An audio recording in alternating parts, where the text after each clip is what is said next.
Hey everybody, it's Bob at the Modeler's Workbench. Thank you so much for watching and subscribing and hitting the like button. Really appreciate that. So every once in a while, I go online, I check out kit manufacturers' websites like Scale Models, Bar Mills, just to see what's new on their site for offerings. I happened last week to be on the Bar Mills site, and one thing that very surprised me a lot was that they have re-released some of their old billboards. If you haven't put these together, they go together super easy. And they look great on the top of buildings. So, what did I get? I got a mobile gas and the Morton salt. Now, they don't have all of the ones that they've released in the past up there. I hope that they reintroduce the entire line that they used to have, because a lot of those billboards just look so cool on the top of buildings. They do have, so like there's two sizes. They have like N scale to HO, and then there's like a O scale higher, which are bigger, and those would look good on maybe on the side of a road or a giant wall if you wanted that larger sign. And for rooftops, I've been putting these N scale to O's. But in all honesty, you could just use any size. It just would be a bigger billboard versus a smaller size. But these are great. So I picked up a couple of those. And then this kit, which is like a newer kit that I just saw. This one is called Klinger's Pharmacy. Look at that. Isn't that cool? So this kit piqued my interest, and I seem to keep pushing some of the larger kit builds towards the back as I put together some of the smaller ones. And I think this should go together relatively quickly. Bar Mills is a great company. Their kits are engineered quite well. They go together well without too much fuss. I mean, occasionally you run into issues with any kit that you overcome, but hey, that makes us better modelers when we solve those issues and problems, right? So let us open this box, still sealed, and we will see what's inside as far as the parts go. Okay, so real quick, let's open this box up. Of course, we all know what's going to be inside, right? Parts and instructions. Everything is always pretty well packed with Bar Mills kits. So, and the other thing is, recently, I mean, maybe in a past couple of years, they've started to do some 3D printing parts, which look really nice. So it looks like here we've got, usual white metal castings, but then we've got some 3D crates, and looks like a resin store front, what do they call that? That cap in the front, and then some of these roof caps. That's what those look like. So yeah, they started doing stuff like that a few years ago, so it's kind of neat. Windows with Bar Mills. I think they might be making their own windows, or I know this color here comes from Northeastern. I know that. Maybe these also come from Northeastern scale lumber. I'm not sure. I will say from past experience that these type of windows are a little bit on the thicker side as far as the plastic goes. Not to say the mullions are thicker, but just that they're not, the plastic's not as soft, I should say, as titchy. But they look good. They look real good, and they'll glue up the same as you do any other window. Here is our main kit parts bag. So we've got laser cut glazing for the windows, which I am always a fan of, because I hate cutting glazing to fit. That's usually why I'll go to canopy glue for a lot of the smaller windows. So I like that. And then the usual plywood parts. Can really smell the resin coming out of this box just from the few parts that are in here, and they're bagged. So this structure is laser cut wood to look like brick. I always think that these come out nice because unlike the plastic, the laser cut brick onto the wood paints really nice. Now the grout lines aren't as deep, so you've got to be careful with how thick a paint you put on, so you don't fill those grout lines. So you just got to be just mindful of that.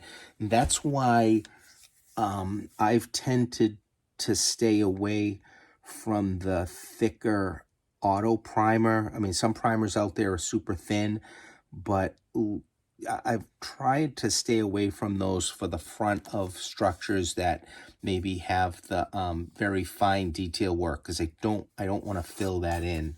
So I'm just mindful. You should be just mindful of how thick your paint is when you're painting. Now, a lot of plastic kits or other things, sure, go use that auto primer.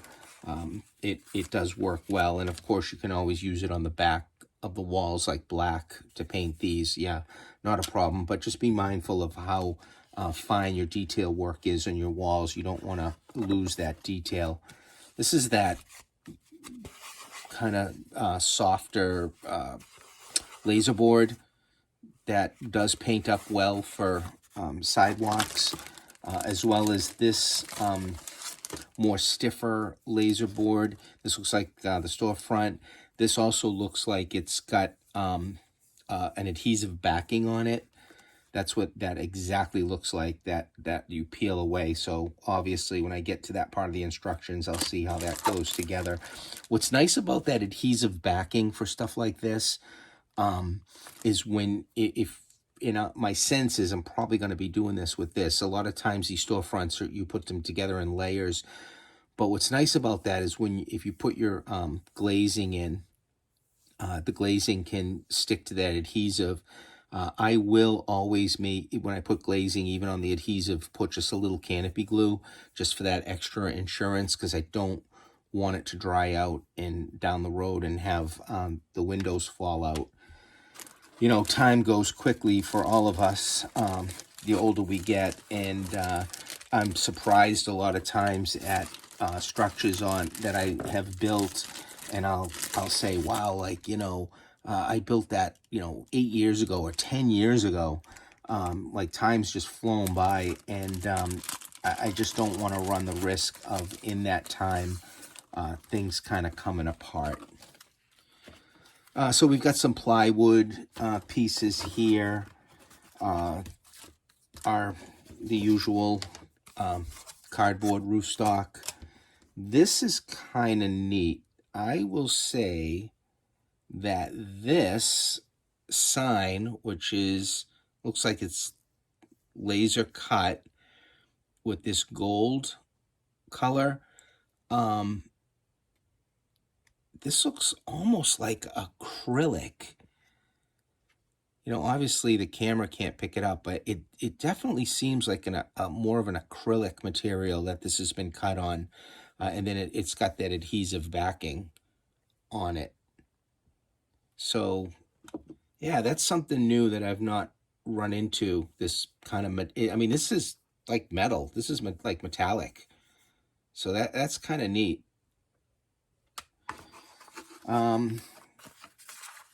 This is nice. I have to say, there are things that Bar Mills does that I am such a fan of. One of the things they do in some of their kits is the rafter tails will be on one piece that you can just slide them all in. So like you'll do an entire length of wall with rafter tails in just one drop-in piece. That's kind of nice. But here we go. This sign is on tissue paper thin paper. So this should fit into the walls really nice. So you know, that's nice. That's neat. This this has been, Bar Mills have put these in our kits forever. This material for the rolled roofing, and they kind of laser cut the nail holes in. Now this does work nice. It is on an adhesive. In the past, I have found that the adhesive on this is not that strong and will lift up. Not a big deal. Just, you know, just use your regular glue if you're going to do the rolled roofing. And I'm not sure if I'm going to do that or not. Sometimes I might just put just one piece of paper black with lines on the top. I don't know. It depends. And I might not use this. I might use something different, or just like a black, thinner black construction paper, so I don't have to worry about any white edges. I tend to like that better than using this stuff. But if you paint this stuff up, it looks great. This is nice also. So here we've got the glazing for the front, where we've got printed on it prescriptions, cigarettes. You know, this is nice. This is a really nice idea, because then you don't have to worry about like gluing the signs and double putting like two pieces of glazing on it to get that look. So this looks fantastic. We've got some more signs and newspapers, more signs. They certainly give you enough signage to use. This looks like front awning material. Folding room signs, it says, so that's neat. You know, that last the kit that I did, that Volmer kit, when I kind of jokingly made fun of the front box covers where the photograph is just the unpainted model put together. With this here, you can see where they're using for their photographs a kit that's put together and painted and looks really, really nice. So when you're looking at kits, and of course, you know, it worked for me too. When I was looking at kits on the website and I see, you know, this really nicely put together and a photograph, it just makes me want to get the kit. So cover art to me is everything. And Bar Mills has a lot of cool offerings. I will say I did do a kit before I did the channel that is, I highly recommend the kit. It comes out so nice. Is this one, this Honest Joe's Pawn and Loan. This got like there's like a resin brick wall on it. So yeah, this kit here I highly recommend. I really enjoyed putting that one together. It looks fantastic when you're done. And then here's our instructions. As if you're brand new to the kit building world, Bar Mills instructions are pretty good, easy to follow. Look at your photographs. Always pre-plan. I always say that, pre-plan how your wall's going to go together. But as far as instructions go, because I have my own particular way of doing things, I will tend to just look at the way the walls go together, but I won't really pay too much attention to you know, the instructions on bracing or anything, just because I know how to do that. And once you start building kits, you'll get the hang of that also, and just you'll find that the more kits you build, the more you'll find that you'll just jump right in and start putting things together and not look at the instructions so much. And that just comes with time and experience. And with time and experience, you'll also kind of have an understanding of issues that you might run into when you're building a kit, so they won't be an issue for you, because you've already run into things like that in past kits. But I don't think I'm going to run into too many issues, if any at all, with this, because it looks pretty straightforward.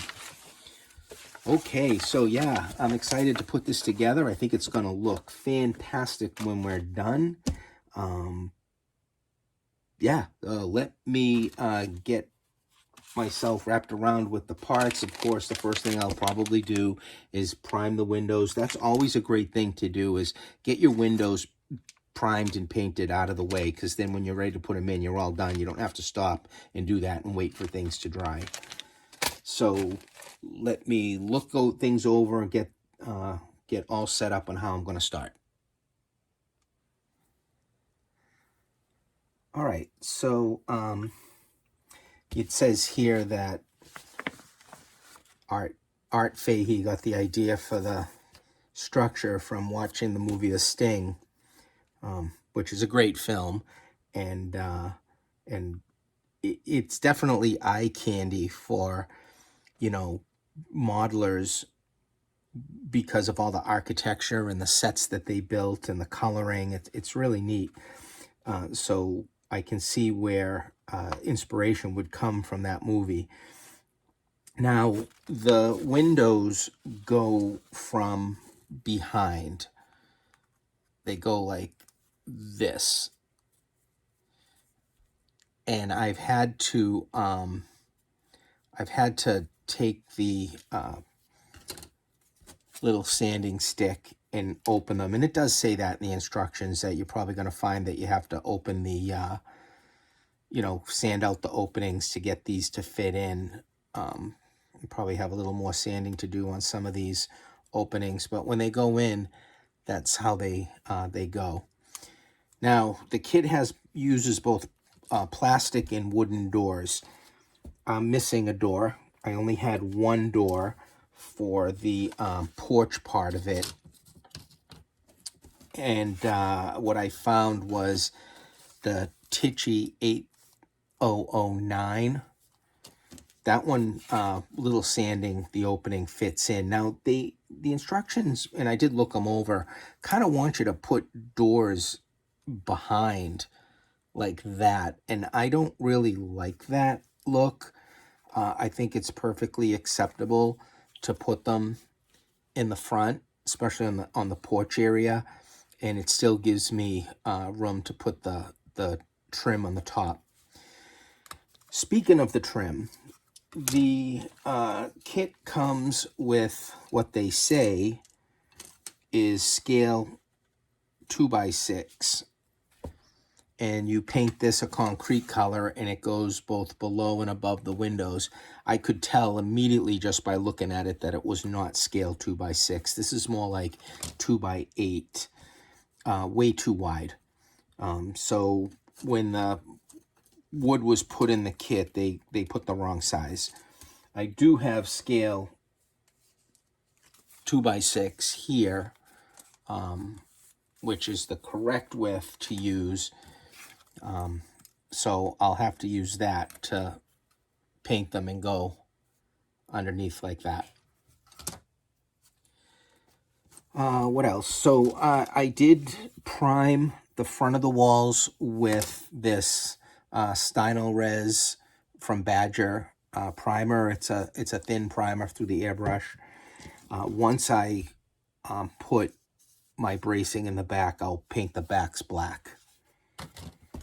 So, and I do have a coat of that same Badger primer on the windows, and I need to, and you don't have to really worry about the front of these, because you're not going to use them. It's just this side is what I primered, and I'll paint those green, like I think I'm going to use probably that, like a olive green for them. So that's the next step. The next step actually will be that I'm going to put some bracing on these walls and get these windows painted.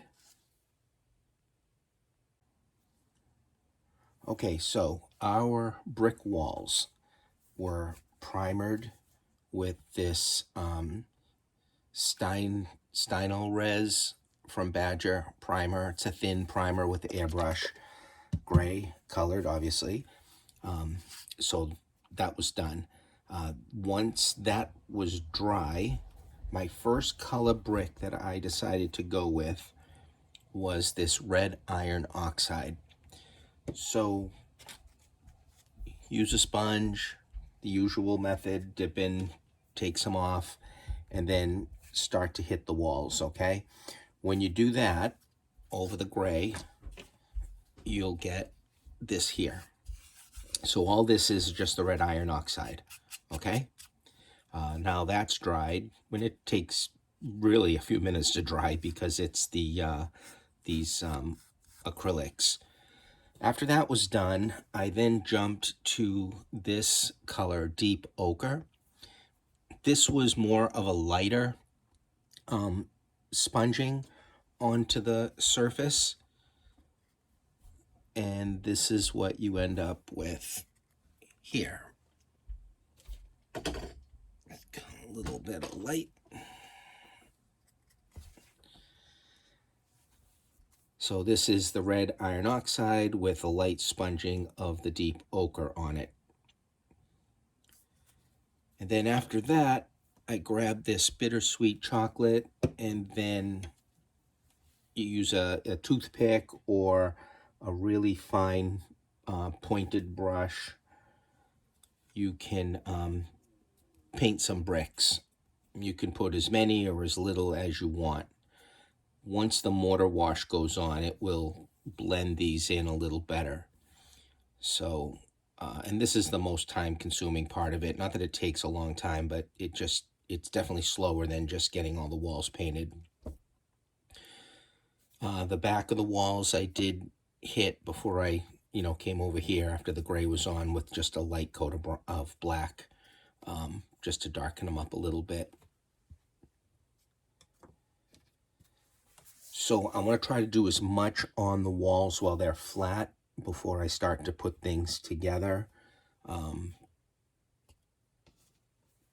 That will be, what I'll do is I'll get them all colored, and then we'll move on over to what I did with the windows.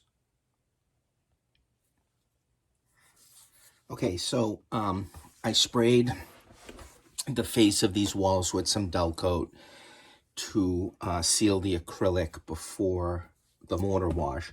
Usually I use that Easy Sand powder joint compound. I still have some of this Robert's brick mortar formula left. Every once in a while I put a little water in it, so it seems to be keeping it alive. And you do this the same way you would do, like if you use the Easy Sand joint compound. Just a little bit goes a long way with this stuff. Like your first impulse would be to just really spread it in, but it's going to dry and it's going to require some wiping off. And that's why I like to seal the face of these with the dull coat.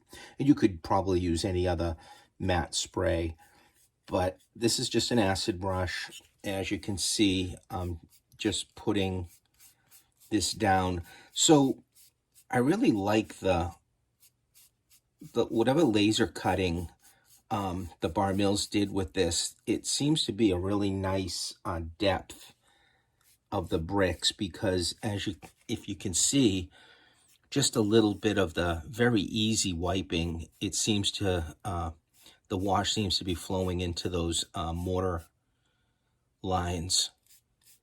So yeah, that's nice actually. And I'm not really putting a lot on here. As you can see, I'm not soaking it, and you don't really need to.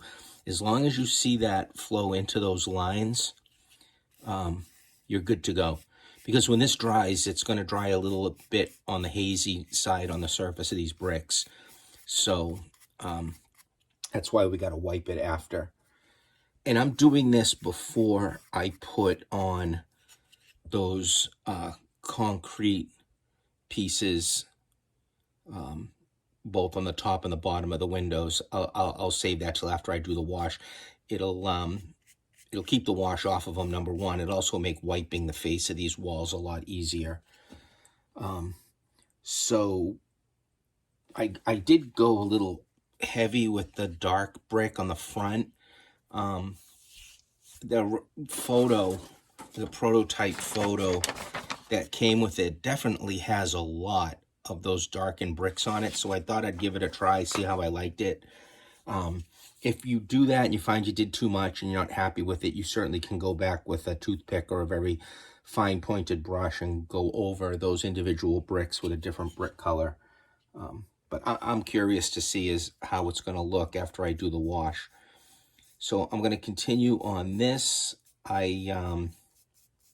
Getting my windows prepped for installation also. I want to do the windows, I want to do some signs, and of course all of those, what do they call, lintels or in sills. I want to do all those also before I start putting walls together. Okay, so the windows spray painted with the Krylon Camouflage Army Green, followed by light sponging of some tan just to break up the green. And then anyone that has watched any of my videos knows how much I love using my homemade brown wash. This is, you can use, just get some acrylic burnt umber and mix it with some water. And then that will give you a nice brown wash to weather things up and dirty things up. So that brown wash was put over the windows. The sills, you can see where that mortar mix is drying, and then we'll lightly wipe some of that off and let that dry and see what it looks like. But all of those pieces that go here that I cut out with the scale 2x6 using the chopper tool, which is a big help because there's like 35 of these pieces that need to go on above and below each window. And the reason why I'm painting them when they're cut off is so that I can get the ends. So the first thing that I did was I sponged on the lightly textured acrylic paint from Terracotta, that fresh granite. The effect won't work if you brush it. You got to sponge it. So, and you can go heavy with it, and you can do 1 or 2 coats. But it will definitely put a little texture on these to make them look more like stone or concrete. And I just textured those down. Now, you could leave it this color if you like it. I'm going to even darken them up some more after that texture paint dries. I'm going to sponge on this Castle chalk paint. I like this color for old stone. It's nice. So that's what I'll do after that. So all these got to dry. The mortar mix has still got to dry on the walls. There are even more concrete pieces that go above each window that were laser cut on this wood that I need to pop out of here again to get to the edges of everything. And those will get hit with that texture paint and that chalk paint. And the same with these cornerstones that go on the corners of the building, which is right here. Those all have to be painted lightly with the texture paint, and then that chalk paint. So that's what I will work on now. Okay, so after the Roberts brick mortar dried, and I started to wipe it off like I usually do when I do the mortar washes, it really wasn't coming off the face of the bricks like it normally does when I do it. And I usually do it with plastic kits, though I've done it with wooden kits like from ITLA, but for some reason it wasn't really coming off to my liking. And the only thing I can think of is this material here, for whatever reason, was really holding on to the mortar wash on the face. I wasn't really happy with the look. As you can see, what it looked like here is what it looked like despite how many wipings I did. It still had that it was too white. So I thought about it, what remedy I could do, and I took a leap of faith.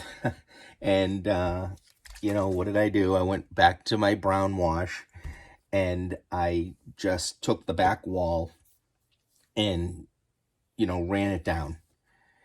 And when it dried, I got the look that I wanted. It aged it. It took away that whiteness on the surface. You can see the difference. So the top part here, I did that brown wash down. I left this bottom for comparison. You can see the difference.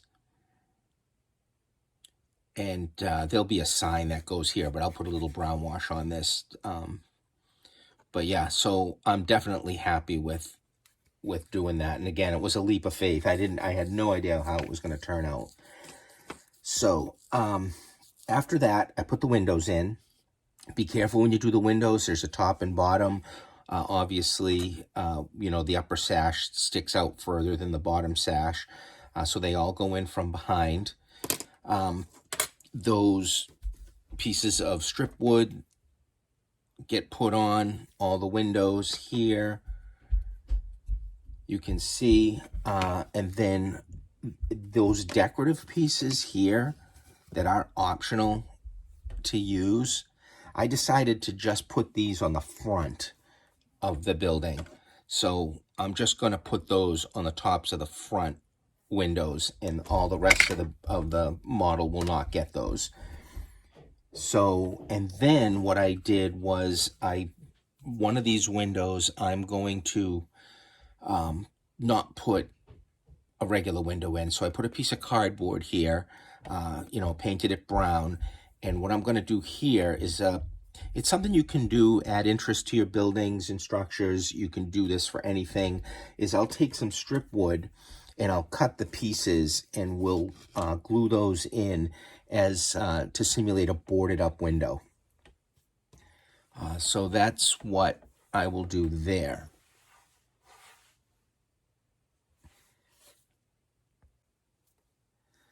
All right, now I will talk about the acetate, which always seems to be an issue in the kits that I build. So when I first opened the kit up, the acetate was laser cut. Was excited to see that. You start to put the kit together, and it dawned on me that the acetate should not be cut like this, because the back of the window is not just one smooth piece. We've got two sashes. We have this one which sits a little further in this one. So if you did put the one piece across, you're going to have a space on this side. So you won't really have any gluing surface. It would hold off. So then I said, all right, well, we'll cut them in half. I'll do it that way. Well, unfortunately, I did take a piece off. This acetate's cut too wide to fit in. So what I would have to do is narrow all of these pieces and then cut them to fit in. So I am thinking maybe just using the gallery glass on all the panes. So I think I might do that. Then I'll do the gallery glass on the back window, see how they look. But I mean, they should look fine. I've used it 100 times, if not more. So yeah, I got a gallery glass these windows, most likely. So, and also I've got to take some strip wood and line this opening up here. Okay, so as far as the gallery glass goes, I'm using crystal clear. I've had this bottle for a long time, so this stuff is very shelf stable.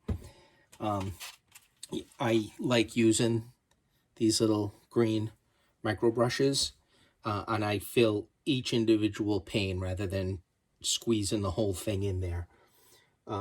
If you do squeeze some out, you see an air bubble in your, when you squeeze it out, just don't grab that air bubble, put it to the side.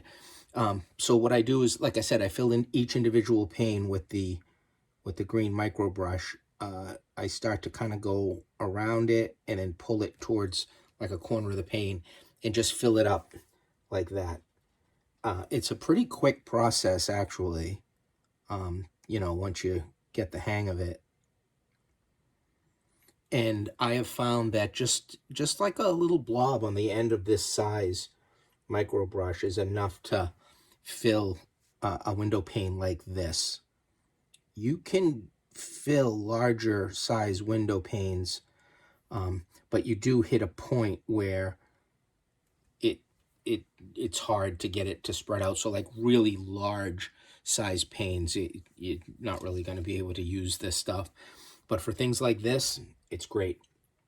And even on the little fold out windows that are going to go in one of these walls here and this wall here, these little ones, the gallery glass works great rather than trying to glue some acetate to the back of it.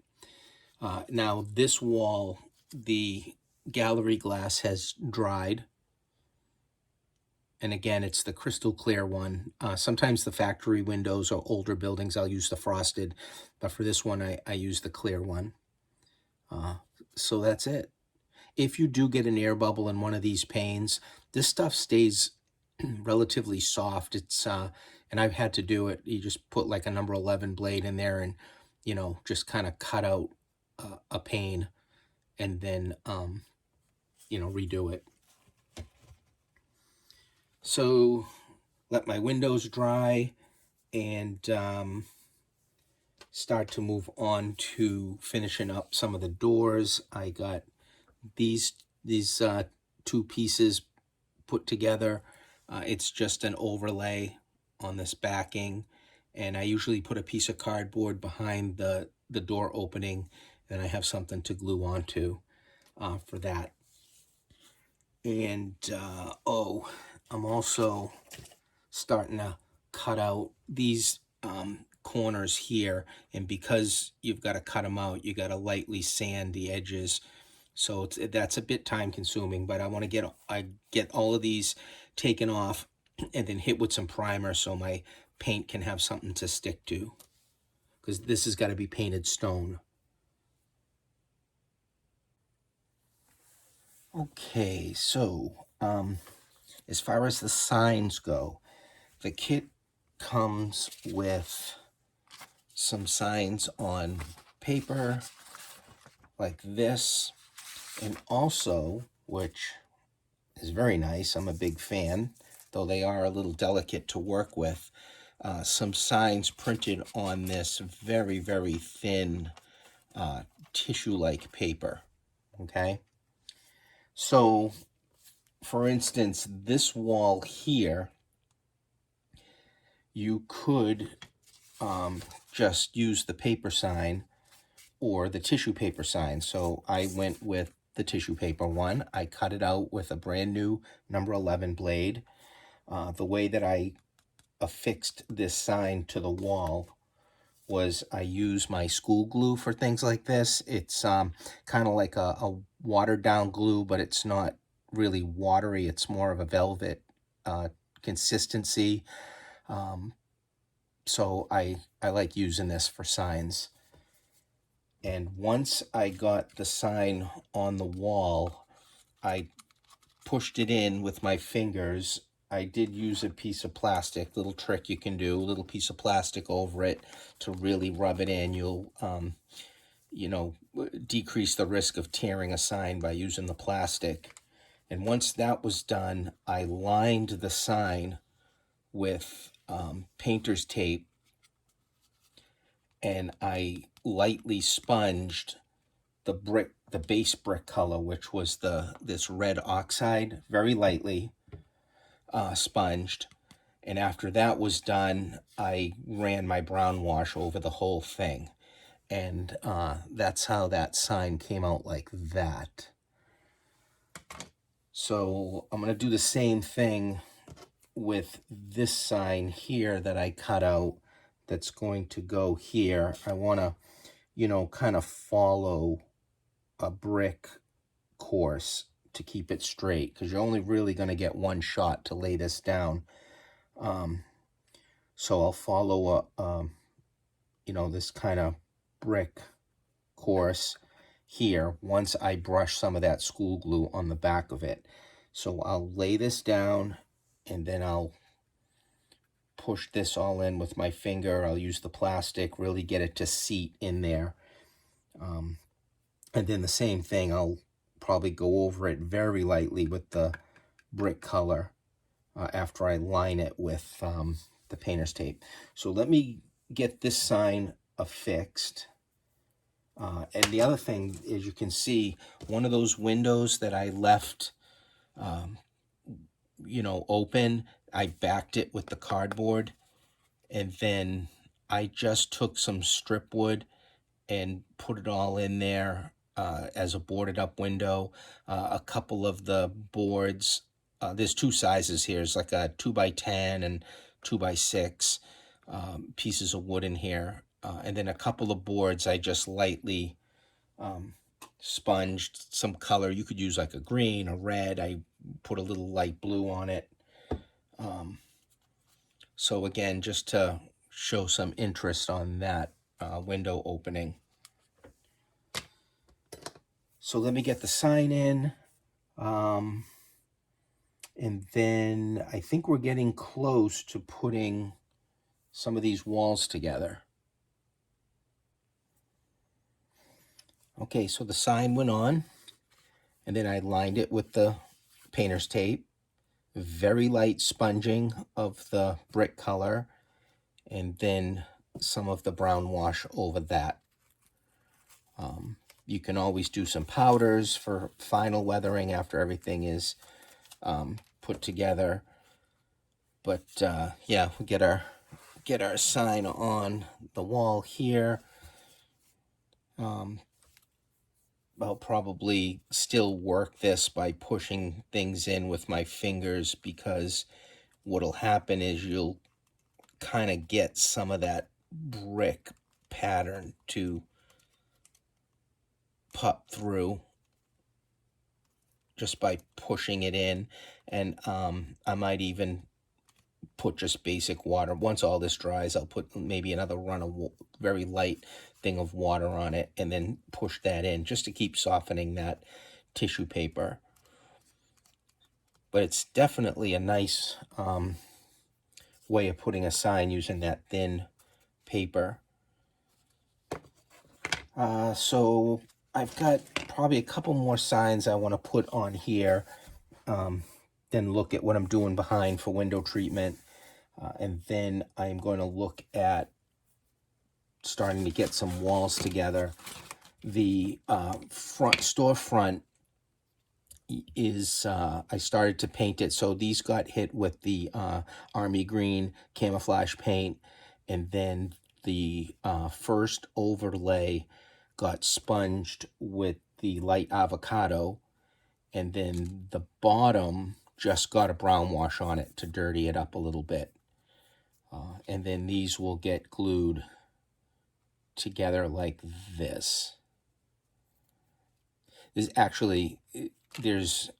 is I believe sticky back paper, so we'll see how well it sticks. I might have to spot glue a little canopy glue to a couple of spots here just for added insurance. Well, I went ahead and glued one of the side walls to the back wall here. The front wall is hung higher for the storefront to go underneath. So I think it probably just stays on the bottom here rather than the top, because there is there's a front decorative piece that goes on the top here, and the storefront fits underneath this space right here. The kit comes with these window shades printed on paper. The long ones go on the storefront. Not quite sure about these ones. And then these are like those Venetian blinds. What I did was I just hit the paper with my brown wash, of course, just to kind of dirty them up a little bit, kind of get a little darker color to them. And when they're glued behind the windows, and I put some at an angle Uh, they look pretty good, actually. I kind of like the way that looks. The doors, I think, on the porch, I think I'll just use some craft paper on back of those to be a little different. So I'm working on the window shades. I got the first outer layer of the storefront glued to the backing layer. It is stickiness. I should be able to peel the sticky off and put the acetate on. The trick with putting signs behind the acetate is that you glue them onto another piece of acetate and then get that acetate glued onto the first one. So you're basically sandwiching any kind of graphics or signs in between two pieces of clear acetate. So if I'm going to do that, that's what I'm going to have to do, get some pieces cut out that are the same. But I'll cross that bridge when I get to it. I have two more of these to build. And of course, the main structure to keep plugging away at. Okay, so I went and started to do the storefront. Again, the overlay goes on the back piece, and then those printed signs on the gold, which has self-adhesive on the back. Looks like it's printed on plexiglass. That gets glued to the top of here. Now, again, there is adhesive on there, but it wasn't very sticky. So I put some canopy glue in the back there to hold it down. Then you're supposed to take this piece and lay it over that. But basically, you're blocking the gold border on the sign, and this doesn't really fit over that, and it's at an angle because there's two different heights here. So what you have to do is cut this top border off, but you've got to cut it down here on these pieces here so that it can slip underneath. And the other thing is that there's three sides here for this. This is the small side.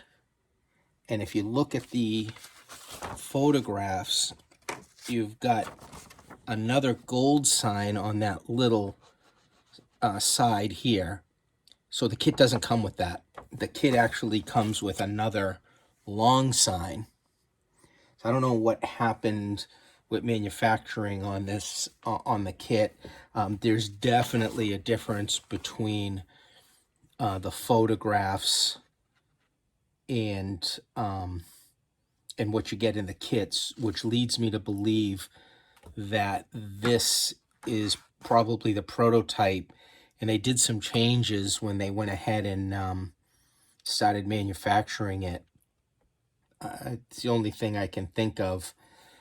So what I'm going to have to do, because there's no sign on this side, but you do have an overlay that goes on it like this, is I need to fill this space up here. And I can fill that in with like maybe something black on the top. And what I'm going to do is cut it out of the carrier sheet. I'll cut a piece out of here to fit in behind there. So there's some modifications that need to be done on the kit, and maybe later runs they'll fix it. But yeah, so a little extra work that I've got to do to get this together. All right, adventures in modeling. So the porches here, the decks, they're two pieces. You've got some bottom framing, and then the top here gets glued onto that, and then there are locating holes on the walls for the framing to go into.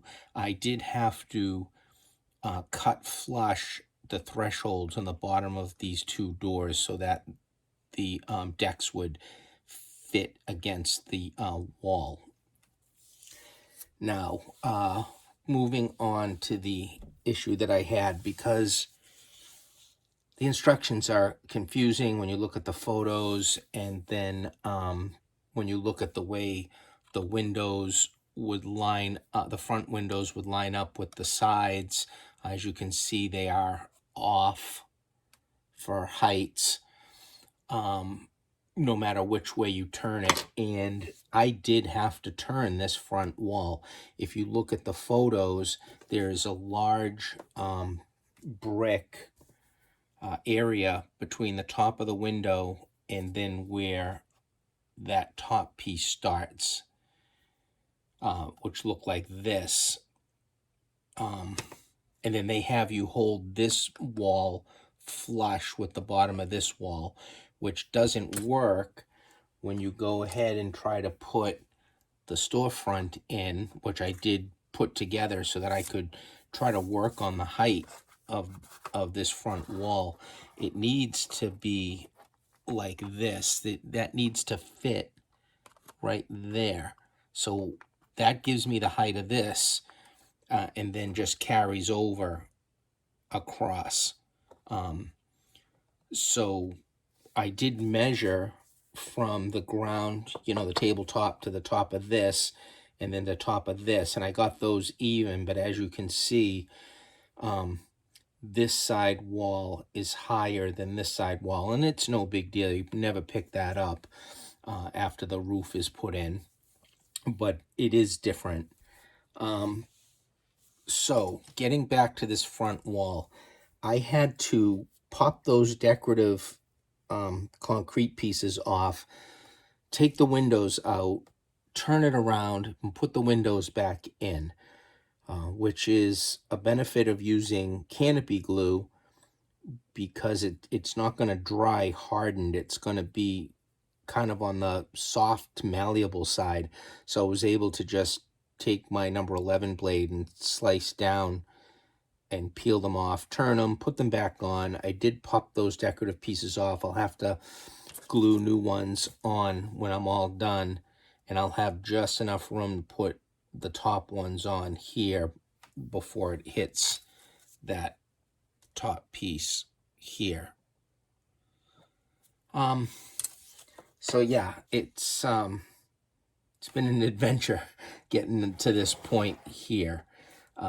I do want to, oh, and then the other thing is what was giving me a hard time, which I realized why I had to turn this front wall back around again, was I was dry fitting, these pieces, and it came to the roof, and I couldn't quite get the roof on underneath those windows the way that it was.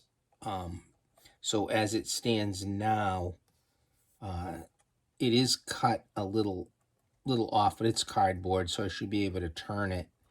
But as it stands now, that roof will fit much better on the top of that storefront.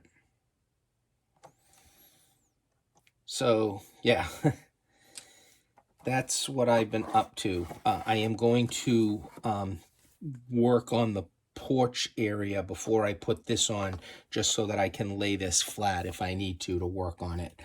So and then there's some supports that go on under here. So I'm going to work on that on this porch first, and then after that, I'll either do the roof, get the roof in, or I will do the storefront.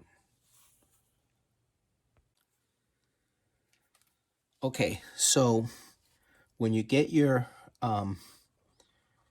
porch decks, at 90 degrees off of the wall, and they're dry, then you can start to put your posts in. Now, you do have these locator holes to put the posts in, but they do have to be cut. So, I held it up and put a tick mark, cut it just a little bit longer and then slowly sanded it down so that it would just fit in there. And I put the end one, let that dry, went and put the other one, end one, let that dry, and I'm using canopy glue.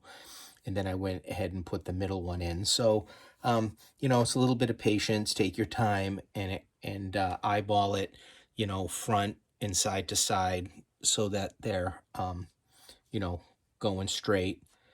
And I'm going to let this dry before I do the top. Now the top, I'm going to do the same type of thing, except I'm going to go into a roof.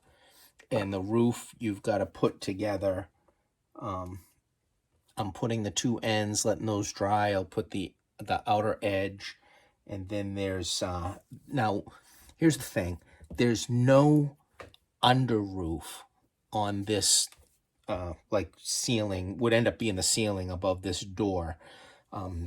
There's none of that in the kit, so I'm not quite sure.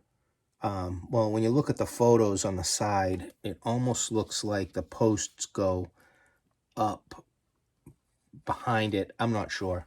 It's kind of dark. It's too dark to see. But what I'm thinking of doing is I'm thinking of putting a ceiling on this, and I don't think it'll be too hard. I think once I get this all together and glued and dried, I'll just trace this on a piece of cardboard and fit it inside, glue that all down. And that'll give me a ceiling to put the posts up against. So I think I'm going to do that. A little extra work, but I think it's for the best.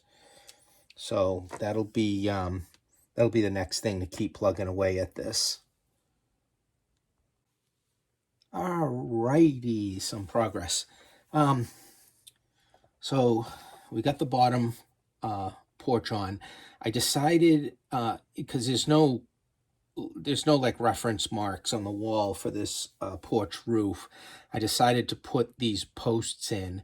So I kind of held the roof up about where it would go, put tick marks on these posts, and then cut them all the same length. I then put them in their receiving holes on the bottom here, and I used canopy glue. I know I keep extolling on every video the my canopy glue, but I think it's a good adhesive to have on your workbench for different uses. So the reason why I like it in this use rather than CA glue is CA glue is going to dry very hard and, you know, brittle, and if you went to try to adjust it, you're just going to snap the bond. Whereas the canopy glue will be a little bit flexible in there, so that if I have to move these, which I will have to move them to get them, you know, set under the roof, I'm not going to snap the bond. Now the kit comes with, obviously, these railings, and that's how they look. Okay, let me put something behind it. You can probably see it better. That's how they look. When I'm building a kit, I'm always trying to think of, you know, how can I improve something? How can I add a little extra to it to make it look even better, right? Elevate the modeling. So what I decided to do was put something on the bottom and the top so that I would have more of a 3D effect between these balusters and these pieces here. And then I'm going to put a top railing with some scale 1x6 even on the top of that. So I always end up having some paper that I pick up at the scrapbooking section of like a Michael's or a Hobby Lobby. It's not thin, it's not thick, it's kind of a nice, it's a nice type of paper for, you know, things like backing something when you're in a model, light blocking, or making anything with it. When I had done that Jordan kit, you can see my testers when I needed to make an emblem for the front of that Jordan truck way back a few videos ago. I printed it on this paper, and you can see my testers here before I dialed into the size that I wanted. So what I decided to do was make some 1 millimeter wide strips. Okay, it's going to be probably as thick as a scale 1 by. I printed them out like this, and then I glue them on the top and the bottom of the railing. You can see the difference here. All right, just dresses it up better. And again, I'm going to put a top railing on the top of that when I'm done, after they're glued in. So I put the two bottom side ones in already. I'll get these two in, get the railings on. I'll move up here and get the roof on, and then put the railings on there. The main roof I put down. I don't know if you're like me. Whenever I go to a hobby show, I'm always picking up scratch building stuff, and I don't even know how long I've had these. I even have to go online and see if this company's still around. They probably are. But these Minuteman scale models, I picked up some of these laser cut peel and stick roofing. The stickiness on this stuff is actually really good. And they have all kinds of different colors, if I remember right. I think I even have a green one somewhere. This one's like light gray. So it's kind of a nice color, as a base, so you can sponge different colors on it. And what I did was I sponged some black and some of the railroad tie brown just on it. And then that's kind of how the effect that I got for that. On the porch one, I just went with sponging black on it. And there's the porch roof. So there's no railroad tie brown in this one. It'll just set it off a little differently than the main roof. That porch roof I talked about, it didn't have a ceiling in the kit, so I just cut a piece of basswood plywood that I had and glued it up underneath. So that'll give me plenty of area to catch the top of those posts, and also really kind of stiffen the whole thing up. Okay, and then the roof will sit on this. So once I get to the point, which is coming up soon, I'll glue this on the top of that, and I'll center it, and then I can get the roof on top of that, and that'll finish up this porch, and that'll let's see, what else do I have? Oh, I gotta put the front on here like that.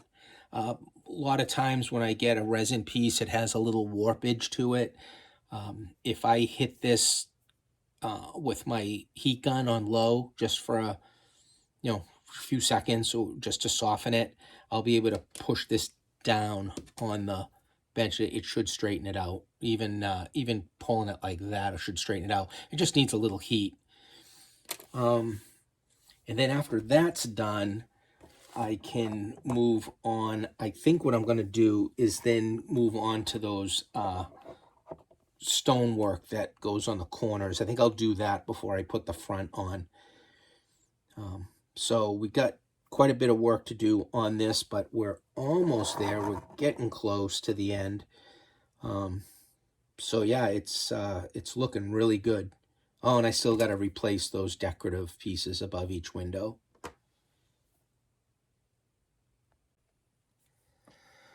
All right, let's get updated with the progress here.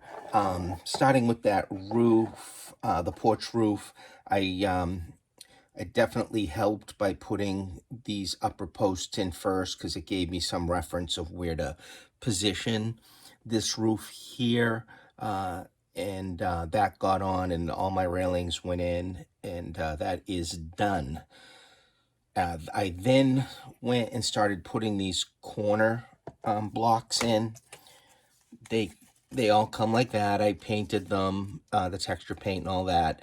And then they have a sticky back, but again, I mean, I think I keep talking about sticky back stuff. I always put a little bit of glue on the back of it. because the stickiness just isn't that strong. You fold these and then you alternate the large block and the small block from the bottom up. And when you do fold them open, there is, if you can see it, um, you get that opening here. Okay. So what I did after they all went on is I went back over with that texture paint, the light texture paint, kind of dabbing in, using my finger, also pushing it into the corner, and then I'll go back and lightly with like one of these here, and then just kind of keep working that edge so that I can get that to disappear. And it is coming out much better by doing that. And also, when you put these on, you'll get, in between each block, I also push the texture paint in there so that it closes those gaps up a little tighter. So that's kind of what I was working on here. The roof caps here on the walls, these wall caps, that texture paint I talked about that comes in like the granite, plus you can paint it. They also had this color here, which is called red clay. It's really cool for making that clay terracotta kind of look on chimneys and roof caps. So I did that. The walls are not as wide as the bottom of this cap here, just a little too narrow. So I took a scale 2x4 and painted it black and put them on the right up at the edge, just to kind of widen the top of this out for a little more gluing surface, and also so that I wouldn't have a noticeable space on the cap. So I put this side in, and it just looks much better. And the black will make that, kind of disappears into that side wall there. So that's what I did there. And I have to do the other side. That front piece got on here. It's got to be weathered out. Which brings me, after I get these corners all done, which brings me to the front of the structure, the storefront. The kit and the prototype photos have these like blinds that go in back of the windows. I didn't really like the looks of them. So I decided to, after I dull coated the back of this, clear acetate, I decided I would just put some signs all in the front windows. So I'm working on that. So I've mentioned this maybe once or twice already. You've got the reference photos. And again, I understand this is probably the prototype that they built. I don't know what happened between what this was built and then what ended up being done in the production part of it. But if you look here where the storefront attaches to the front here, this wall here, you've got some brick showing, and those corner blocks go from the ground up here. But that is not how this is. You do not have any brick coming down off of this wall. And plus, this has got to fit into the structure on the side also. So this wall here, and I did put this extra piece in, just give me some extra gluing surface in the back. This wall is only so wide, so where this wall attaches to this wall, it puts it out, and you kind of get an idea of how it fits together. How this fits together is not like that photo. This fits together like this. So you've got the wall up against here, and that puts this right on the edge here. so you don't have any brick or, the corners to come down. So my choice is, do I bring some of the stones down, just the corner of them, or just leave the brick like that? I haven't decided yet. I can always do that at the very, very end. I can always go back and put some stones in here. The roof that goes on this, I'll have to adjust a little bit to go around these blocks, but when I get to that, I'll go over that. So yeah, that's my progress. I got to put the other wall cap on this side, finish up these corners, get them sanded out, painted, weathered, and after all of that is done, I can move on to getting this storefront put in.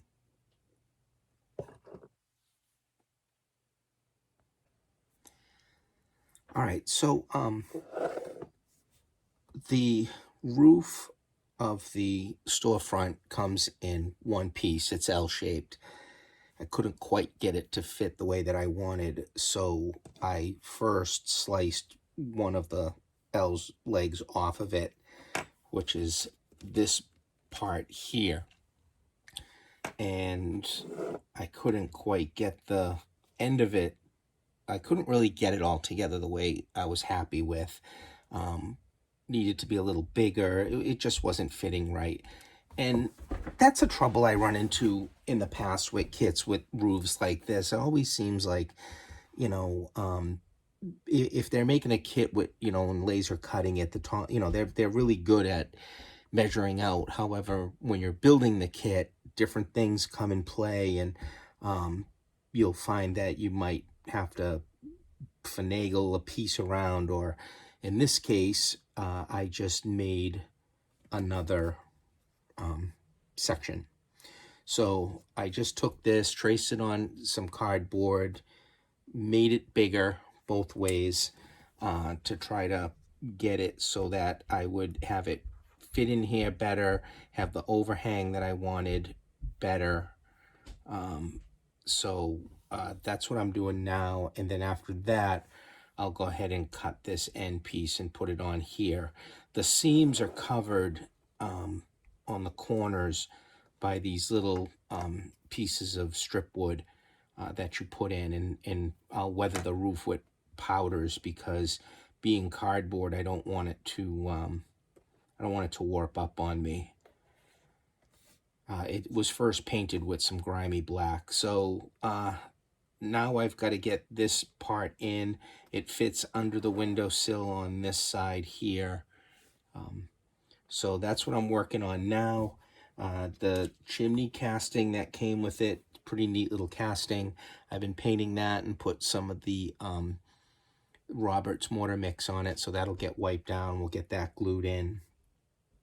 We've got some lamps to do also, and I'm still plugging away at putting some signs in the front. So let me finish the roof, and we will move on to another part to finish this up. Okay, I got that whole roof done, and then all those little, boards or slats go in, and then I just use some rust-colored powders on the top of the roof. The kit does come with this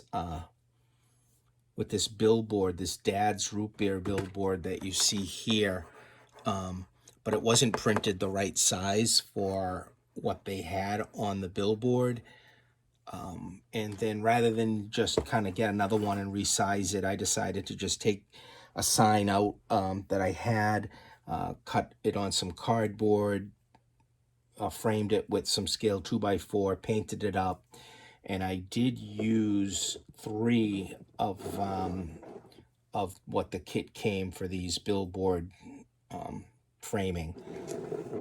I just added some extra strip wood on it. So that's the sign that I had. I put it on there. I think it looks pretty good. The kit comes with two smaller Coke billboards that you can put one on each side. I didn't want to do the same Coke here, Coke there, so I'll come up with maybe in the future a different billboard on the side here. But in the meantime, I used what the kit had. It comes with this little framing piece, a couple of billboard support frames, and just put it on the front there. I originally had those shades and the doors manila colored,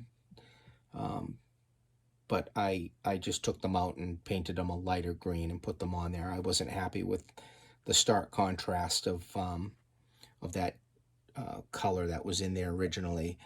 I didn't have any lamps that came with this kit, though they are pictured in the pictures here. So I did have some obviously laying around. I glued some of the off-color beads underneath to represent the bulbs and put those on there. The chimney got put in. I took a piece of brass tubing, put it in for a pipe.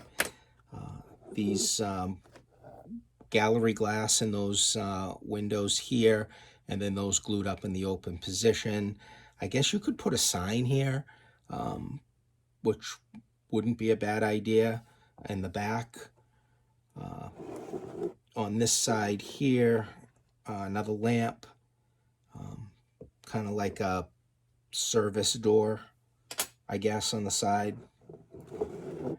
And then the included sidewalk piece, I sprayed it with the khaki camo paint.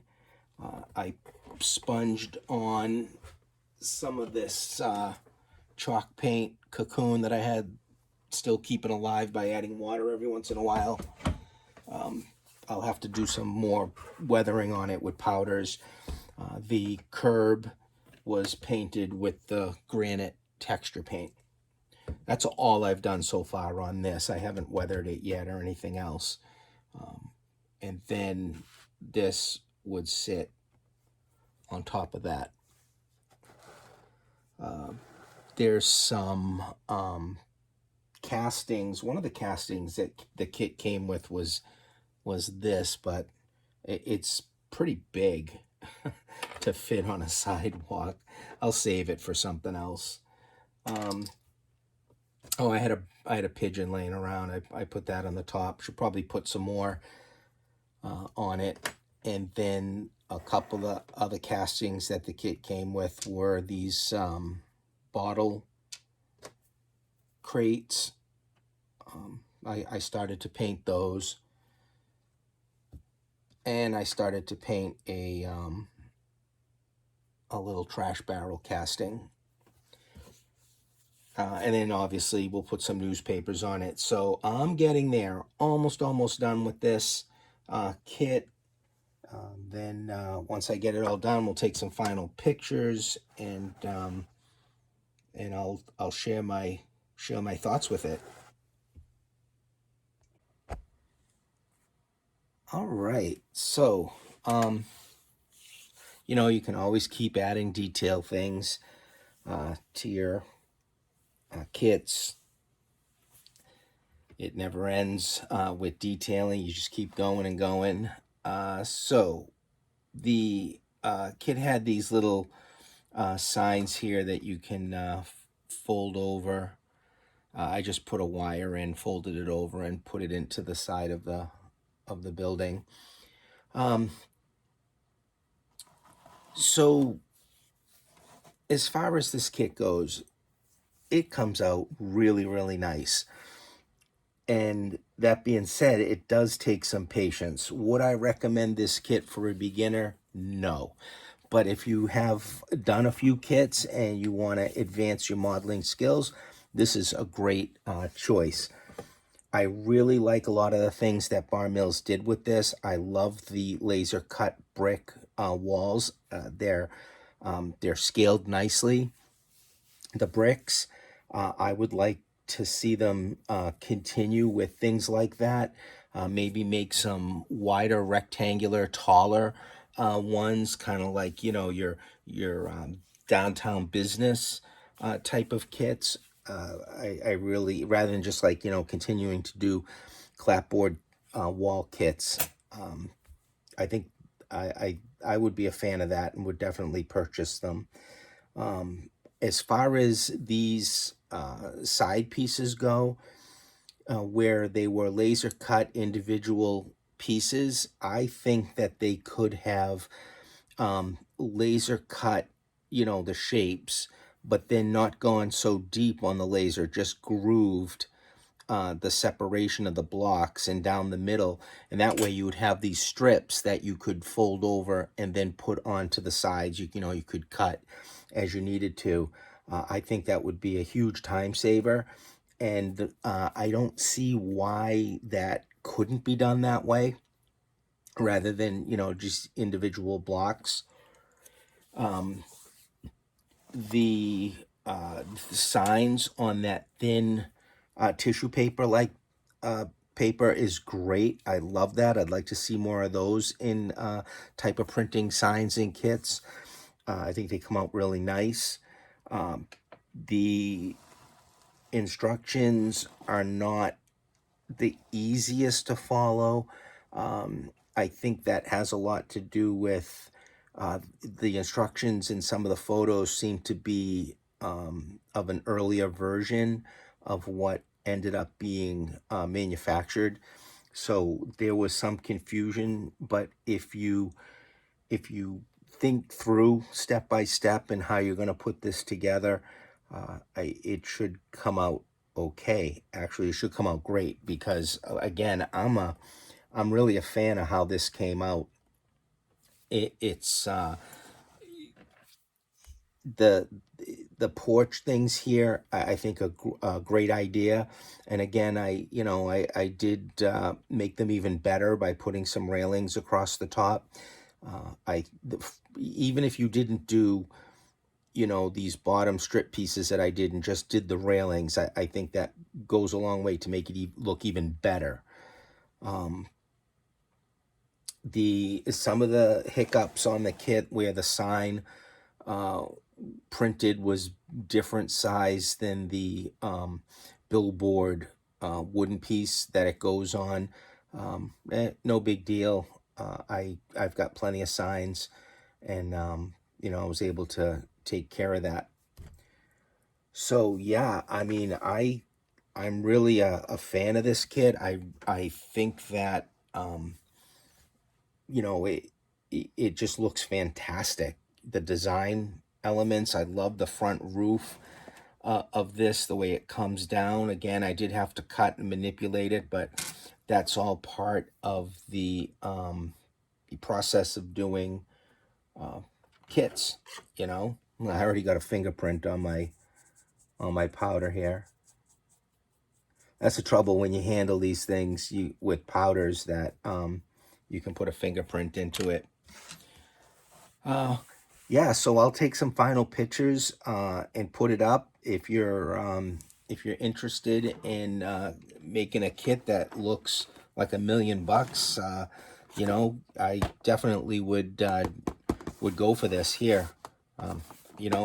Again, it did take some patience to put it together, but I did have a lot of fun doing it.